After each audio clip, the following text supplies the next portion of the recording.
Coming back for some brand new breaking news. MS Now has just learned that FBI Director Kash Patel may be out of a job in the coming months. 3 people with knowledge of the situation say President Trump and his top aides have grown tired of Patel and the unflattering headlines he's been generating recently, including using a government jet to visit his girlfriend. But we are being told that Kash Patel, the FBI director, is on increasingly thin ice, and the president is considering replacing him by the end of the year with Andrew Bailey. Okay, so this just happened, and it's absolutely massive. Like, we're talking about a moment that could define President Trump's entire legal future. A federal judge just made a ruling that changes everything, and I mean everything. Judge Juan Merchan, the judge overseeing one of Trump's most important criminal cases, just rejected every single defense motion Trump's lawyers threw at him. The judge systematically dismantled Trump's entire legal strategy and then dropped the hammer. Trial is happening, March 25th, 2026. It's official, it's scheduled, and there's no way out. No more delays, no more appeals on these issues, no more running out the clock. Trump is going to face a jury, and his legal team just watched their entire defense strategy collapse in real time. But wait, it gets even worse for Trump, because at the same time this ruling came down, one of his star witnesses had what people are calling a complete meltdown on the stand, like a full-blown collapse, a credibility-destroying breakdown that left Trump's lawyers scrambling and the courtroom in chaos. Legal experts who were there are using words like catastrophic and devastating to describe what happened.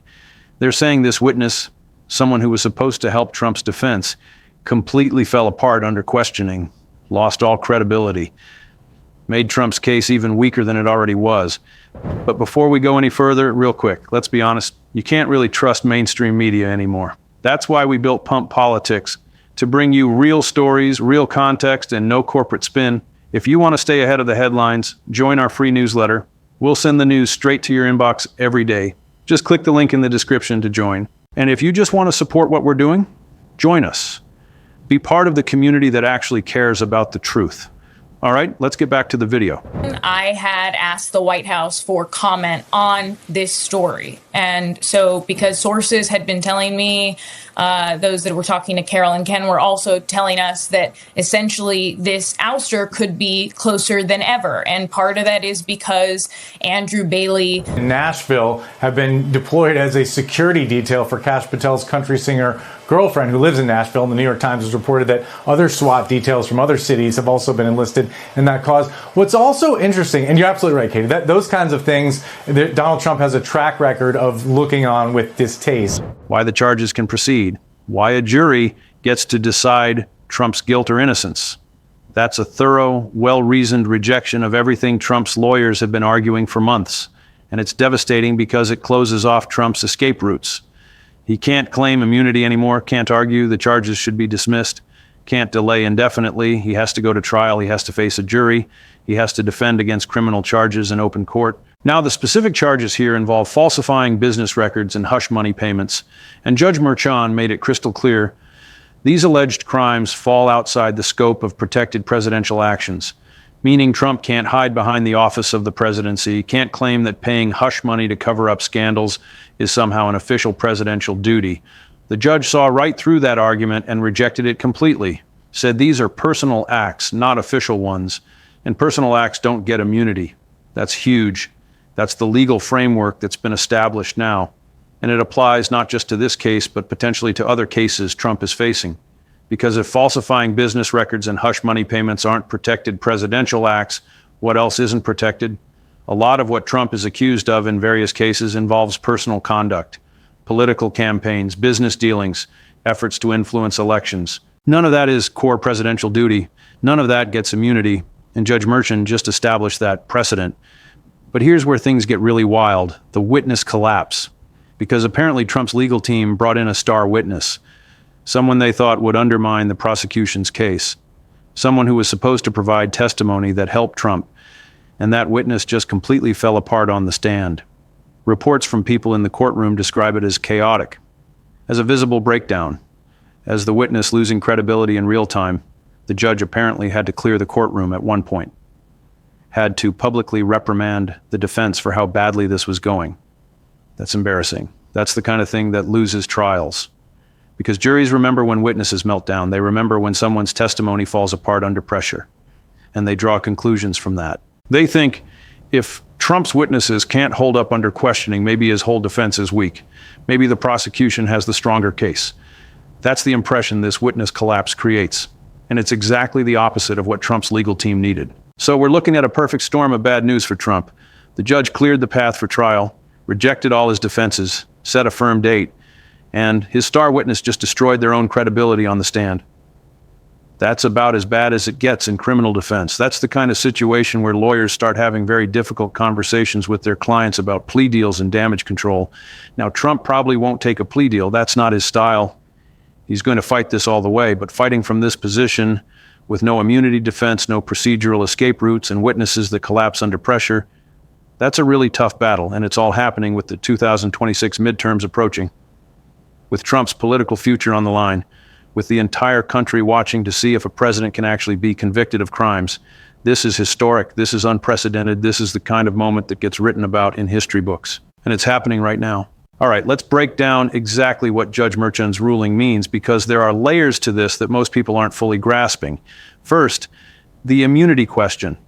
Trump's lawyers have been arguing for months that as president, he has immunity from criminal prosecution for actions taken during his time in office. They've cited legal precedents, they've made constitutional arguments, they've claimed that allowing this prosecution would set a dangerous precedent for future presidents. And Judge Merchan looked at all of those arguments and said, nope, not buying it, because the key distinction the judge made is between official presidential acts and personal conduct. Official acts, things done in the capacity of president, in service of presidential duties, those might get some protection. But personal acts, things done for personal benefit or to cover up personal scandals, those don't get immunity. Those are subject to criminal prosecution just like anyone else's conduct. And the charges Trump is facing, falsifying business records related to hush money payments, those fall squarely in the personal conduct category, because paying off people to keep quiet about alleged affairs isn't a presidential duty. That's not executing the laws. That's not conducting foreign policy. That's not defending the nation. That's personal damage control. That's trying to influence an election by hiding damaging information. And Judge Merchan said that conduct doesn't get immunity protection. It can be prosecuted. A jury can evaluate it. And if the jury finds Trump guilty, he can be punished like any other citizen who breaks the law. Now, Trump's legal team made several other arguments for dismissal. They claimed the charges were politically motivated. They argued the statute of limitations had expired. They challenged the jurisdiction of the court. They raised procedural issues about how the case was brought. And Judge Merchan went through each of those arguments systematically and rejected them, one by one. With detailed legal reasoning, the judge explained why the charges aren't barred by the statute of limitations, why the court has proper jurisdiction, why the procedural requirements were met, why political motivation, even if it existed, doesn't invalidate legitimate criminal charges if there's evidence of actual crimes. That thoroughness is important, because it makes the ruling much harder to overturn on appeal. Appellate courts give deference to trial judges who carefully consider arguments and explain their reasoning, and Judge Merchan clearly did that here. Built a strong record that will be difficult for Trump's lawyers to challenge successfully. So the appeals that will inevitably come, and they're definitely coming, those appeals face an uphill battle. They have to convince an appellate court that Judge Merchan made clear legal errors, that the analysis was wrong, that the immunity doctrine should apply differently. And based on the strength of this ruling, that's going to be a tough argument to win, which means this trial is very likely actually going to happen in March 2026. With Trump facing a jury, with his freedom potentially on the line, that's the reality Trump's legal team is dealing with now. And then we have the witness situation, which is its own disaster. From what we're hearing from people who were in the courtroom, this witness was supposed to be a key part of Trump's defense strategy, someone who would testify to facts that contradicted the prosecution's narrative, someone who would give the jury reasons to doubt the charges. But instead, this witness apparently had some kind of breakdown on the stand. Reports describe the witness as visibly chaotic, as rushing through testimony, as becoming defensive and combative under cross-examination, as contradicting themselves, as losing composure in a way that destroyed their credibility with everyone watching. And the judge, Judge Merchan, apparently had to intervene, had to clear the courtroom at one point to address the situation, had to publicly reprimand Trump's defense team for what was happening. That's extraordinary. Judges don't typically clear courtrooms unless something really problematic is occurring. They don't publicly reprimand lawyers unless the situation has gotten out of hand. So whatever happened with this witness, it was bad enough to prompt that kind of judicial intervention. And that sends a message to the jury. It tells them this witness is unreliable, that the defense's case is falling apart, that maybe Trump's team doesn't have the evidence they claim to have. Juries pick up on courtroom dynamics. They notice when judges intervene. They draw conclusions about witness credibility based on behavior and demeanor. And a witness who melts down on the stand, who has to be cleared from the courtroom, who prompts judicial reprimands, that witness has zero credibility. The jury isn't going to believe anything they said and might actively hold it against the defense for bringing such an unreliable witness. Legal experts analyzing this are calling it a major hit for Trump's defense. Some are using the term near total collapse to describe the state of Trump's legal strategy after this ruling and witness disaster. And they're probably right. Because when you lose your immunity defense, when all your procedural arguments get rejected, and when your star witness implodes on the stand, you don't have much left to work with. You're reduced to hoping the prosecution can't prove their case beyond reasonable doubt, to attacking the credibility of prosecution witnesses, to raising technical questions about evidence. That's defense strategy 101 when you don't have affirmative defenses, and it's a much weaker position than having legitimate legal arguments about why the charges should be dismissed. Trump's lawyers are probably scrambling right now to figure out Plan B, because Plan A just failed spectacularly. They thought they could get the case dismissed on immunity grounds. Didn't work. They thought they could delay indefinitely with procedural motions. Didn't work. They thought they could undermine the prosecution with strong defense witnesses. That's clearly not working either. So what's left? They can put Trump on the stand to testify, but that's incredibly risky because Trump would have to face cross-examination, would have to answer questions under oath, would have to maintain consistency and composure under pressure. And based on Trump's past depositions and testimony, that's not guaranteed to go well. Prosecutors would love to get Trump on the stand. They'd have prepared questions designed to trap him, to get him to contradict himself, to expose inconsistencies in his story. So that's a high-risk, high-reward option that Trump's lawyers are probably trying to talk him out of. They could try to attack the credibility of prosecution witnesses, try to show that their testimony is unreliable or motivated by bias, but that only works if the prosecution's witnesses are actually vulnerable, if they have credibility problems of their own. And from what we know about this case, the prosecution has built their case on documents and records, hard evidence, things that are harder to attack than witness testimony, business records that show payments, paper trails that demonstrate what happened. That kind of evidence is powerful because it's not based on memory or perception. It's documentary proof. And juries find that compelling. Trump's team could also try to argue that even if the facts are as the prosecution claims, they don't constitute crimes, that falsifying business records isn't a serious offense, that the whole thing is being blown out of proportion. But that's a tough sell when you're facing criminal charges, when a grand jury has indicted you, when a judge has rejected your arguments for dismissal. At that point, trying to minimize the seriousness of the charges makes you look like you're grasping at straws. So Trump's lawyers are in a really difficult position. They've lost their best legal arguments. Their star witness collapsed. Their client might not be a strong witness, and they have to somehow convince a jury to acquit despite all of these problems. That's a nearly impossible task, and they know it, which is why reports are describing panic and crisis mode within Trump's legal team. They're facing the very real possibility of losing this case, of Trump being convicted by a jury, of a sitting president being found guilty of criminal charges. That's unprecedented. That's historic. That's the kind of outcome that would reshape American politics and law forever. Now let's talk about the trial date, March 25th, 2026. That's significant for multiple reasons. First, it's soon, less than 4 months away. That's not a lot of time to prepare a defense when your entire strategy just collapsed. Trump's lawyers are going to be working around the clock to try to build a new approach, to find new witnesses, to develop new arguments, but time is not on their side. Second, March 2026 is right in the middle of the 2026 midterm campaign season. Candidates are going to be campaigning, primaries are going to be happening, and Trump is going to be on trial for criminal charges. That's going to dominate the news cycle. It's going to be the only thing anyone talks about. And it's going to affect how voters view Republican candidates, because every Republican is going to be asked, do you support Trump Do you think he's guilty? Will you campaign with him while he's on trial? Those are impossible questions to answer without alienating someone. If they support Trump, they alienate moderate voters who think he should be held accountable.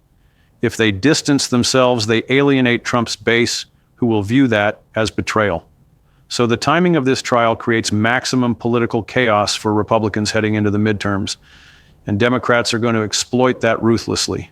They're going to make the election a referendum on Trump and rule of law, on whether America holds powerful people accountable, on whether we're a nation of laws or a nation where presidents can break the law with impunity.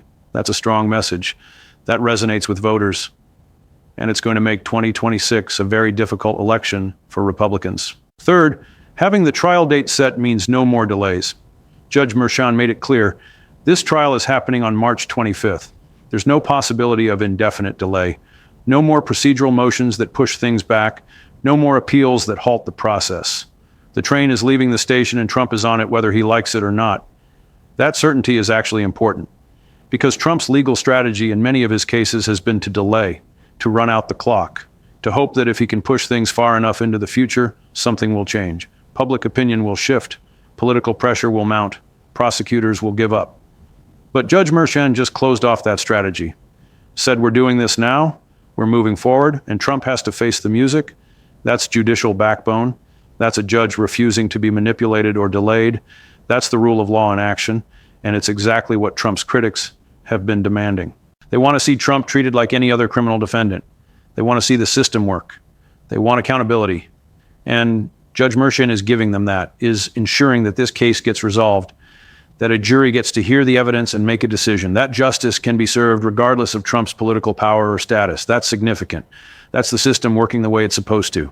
Okay, so let's talk about what actually happens from here, because this ruling and witness collapse set up a series of events that are going to dominate headlines for months. First, the immediate aftermath. Trump's legal team is going to appeal this ruling. They have to. They can't just accept that immunity doesn't apply. They're going to take it to a higher court and argue that Judge Merchan got it wrong, that presidential immunity should protect Trump from these charges, that the legal analysis was flawed. But here's the problem. Appeals take time to work through the system. And Judge Merchan set a trial date that doesn't wait for appeals to be resolved. So Trump's lawyers are going to have to ask for a stay. They're going to have to convince an appellate court to pause the trial while the appeal is pending. And that's a tough ask, because stays are only granted when there's a strong likelihood the appeal will succeed, when the harm from proceeding without a stay is irreparable. And based on Judge Merchan's thorough ruling, it's not clear Trump meets that standard. An appellate court might look at this and say, the trial judge carefully considered these arguments and rejected them. We see no clear error. The trial can proceed while we consider the appeal. And if that happens, Trump is going to trial in March, regardless of the appeal. His lawyers will still be fighting the legal battle on multiple fronts. But the trial will move forward, the jury will hear evidence, and Trump could be convicted even while his appeal is pending. Second, the prosecution's advantage going into trial, because they just watched Trump's defenses collapse and his star witness implode. That gives them enormous confidence. They know the judge is on solid legal ground. They know their case can proceed without immunity blocking it. They know Trump's defense is weaker than expected. So they're going to come into that courtroom in March locked and loaded, ready to present their strongest case, ready to put on evidence that proves Trump falsified business records. That demonstrates the hush money scheme. That shows criminal intent. And they're going to be aggressive in cross-examining Trump's witnesses, because they just saw what happens when Trump's witnesses face tough questioning. They fall apart. So prosecutors are going to press hard, going to challenge every defense witness, going to look for inconsistencies and credibility problems, going to try to destroy Trump's case piece by piece. And based on what just happened with the star witness, they have good reason to think that strategy will work. Third, the jury selection process, which is going to be absolutely critical in this case, because finding impartial jurors for a Trump trial is incredibly difficult. Everyone has opinions about Trump. Everyone has been exposed to years of news coverage. Everyone has biases one way or another. So the jury selection is going to take days, maybe weeks.